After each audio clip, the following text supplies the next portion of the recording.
Hey, welcome back to another episode of Tech Talk. I am your host, Jeff Hootselle with AuditMax. Hey, you guys know Tech Talk is a show where we talk to leaders in the field of technology, talk about current events, talk about really all kinds of interesting things that these folks are doing. Today, we're going to talk about a topic that is near and dear to my heart, and that is pizza. So we are happy to welcome Anthony Mejia. Anthony is leading the technology front at Pieology Pizzeria. Anthony, welcome to the show. Thanks for having me, Jeff. I All also right, love buddy. pizza. Yeah, let's dig in and talk about pizza a little bit. So first thing is a very Yeah, controversial question that I want to talk to you about is, and you got to take your sure. biology hat off maybe for just a second, is Okay. favorite type of pizza. You got New York, the Chicago, you got California pizza. I'm from St. So Louis. you went Little right known, there there, actually huh? is a St. Louis style pizza, if anybody knows about that. Uh-huh. But yeah, so curious, what's your take on that? What's your pick? I like portability, right? So sometimes you're on the move. So I like New York because you kind of can fold it like a taco a little bit. But to say that, though, I also love Chicago-style pizza. There's some great food out there. And down the street from my house, we have probably the best Chicago-style pizza I've had outside of Chicago. So you got to love them both, really. All right, it's a very political middle ground answer. I would expect nothing less from you. That's You good. know, I went to college long ago in Colorado, and Rocky Mountain style pizza is putting honey on your crust, and so that also has a place in my heart. So I like them all. Yeah, it's interesting. I've never heard of Rocky Mountain style. That's interesting. All right, I'll give it a try. We'll put some honey in there next time. So Done. talk to me a little bit. So you actually joined Pieology right in the throes of this stuff, right? In March of this year. Yes, I So did. fantastic timing to join a new organization, especially in the restaurant industry, right? So talk about what that's Yeah, been like over the course of the last 9-10 months. yeah.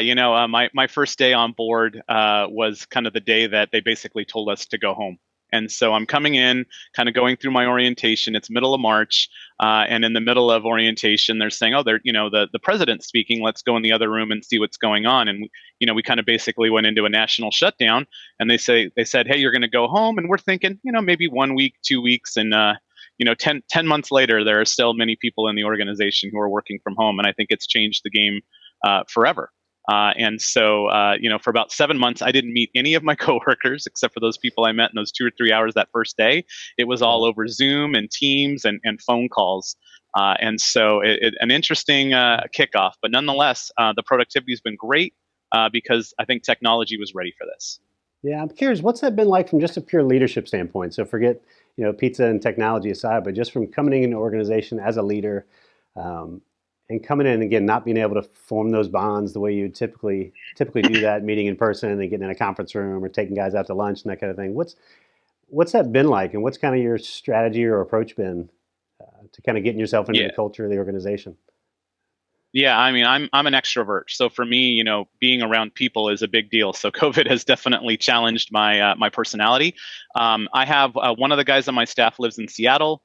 Another one comes from San Diego, and a couple of them are local. So I get to see two of them mostly. But the other two, one of them I've never even met, and the other guy I met on day one, and that's it. So our relationships are purely video and phone. And so it's not the same, but we're still being able to get everything that we want to get done, and that's the beauty of it, I think. I'd love to be in person with them. I think there's some advantages, kind of those water cooler talks of passing by, overhearing another conversation, and maybe interjecting something of your own that may be helpful to the conversation that you're not going to get when you're all remote. But there's pros and cons. Yeah. Well, it's interesting because you've had over 20 plus years in the technology industry and certainly in the food service and restaurant space, right? You worked with BJ's restaurants for a while. You were at Lazy Dog restaurants, now Pieology.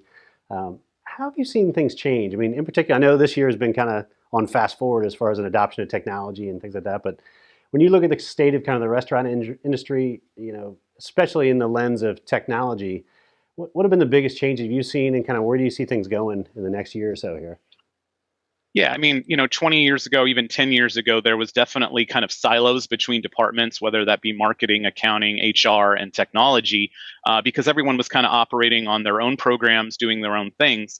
And now we kind of need things to talk to one another, right? Maybe marketing's running a promotion, or maybe they have a loyalty program and they want analytics. And so there's got to be partnerships with everybody in the brand. And so really you need to have a seat at the table to have that synergy to kind of talk to them and say, look, I know you want to do this. Let's make sure that that product that you want to bring in is right for the brand. It's scalable, it's long-term sustainable, and that it integrates with our other product lines. And then we're able to get the data out of it so that it's not just a product that we use, but it's something that we can analyze and shift as business needs shift. Yeah, so you talk about the brand a little bit. I mean, is stores and restaurants are going through this phase and this change, this kind of disruption. I think there's a lot of focus on how do we change and reposition our brand or keep our brand message, the same as it's always been, but embrace new technology. Again, what's your strategy to kind of go about that from a Pieology perspective? How do you adjust kind of your brand messaging and how you serve your customers with everything that's happening? Yeah, I mean, pizza is kind of its own brand, right? So you've got those people who want to come in, particularly at like a Pieology type brand where you walk the line, choose your toppings, choose your crusts, all those sorts of things. That's part of the experience to them, right? And so that's challenging in places like California where maybe our restaurants still aren't open for in-person dining, or there are people who are just apprehensive to come out.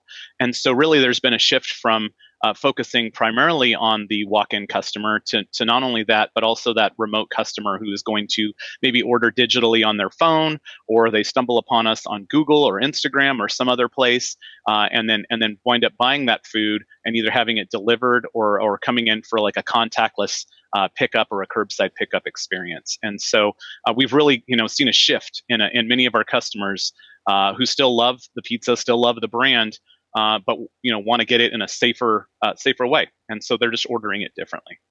Yeah.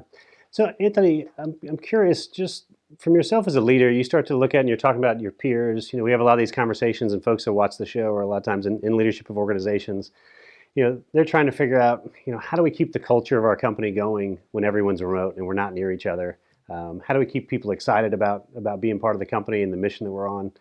Yeah. What's your approach? What advice would you give to others during kind of this time on how to keep those things alive and keep them moving, as they're so essential and important in an organization?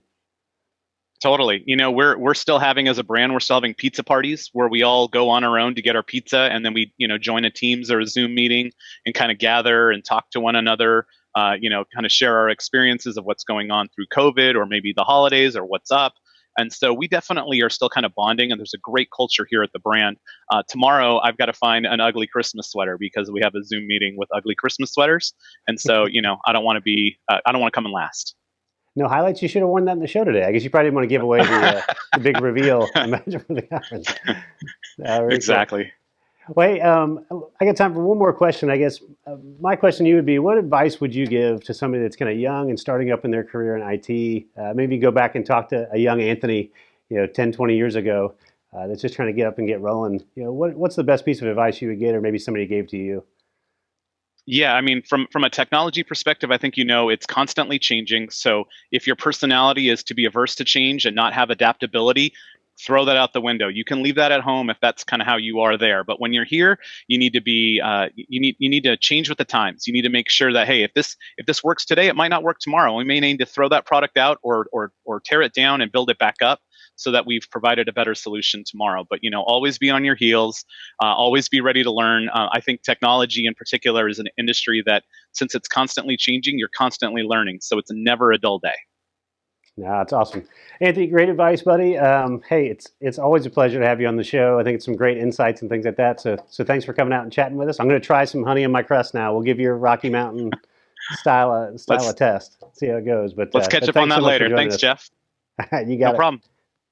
Hey, and thank you guys for joining us as well for another Tech Talk. If you like this conversation with Anthony, you can find a whole library of our interviews at auditmax.com. You can also watch us or listen to it as a podcast and all your favorite places to find those. Thanks again for joining us. Have a great day.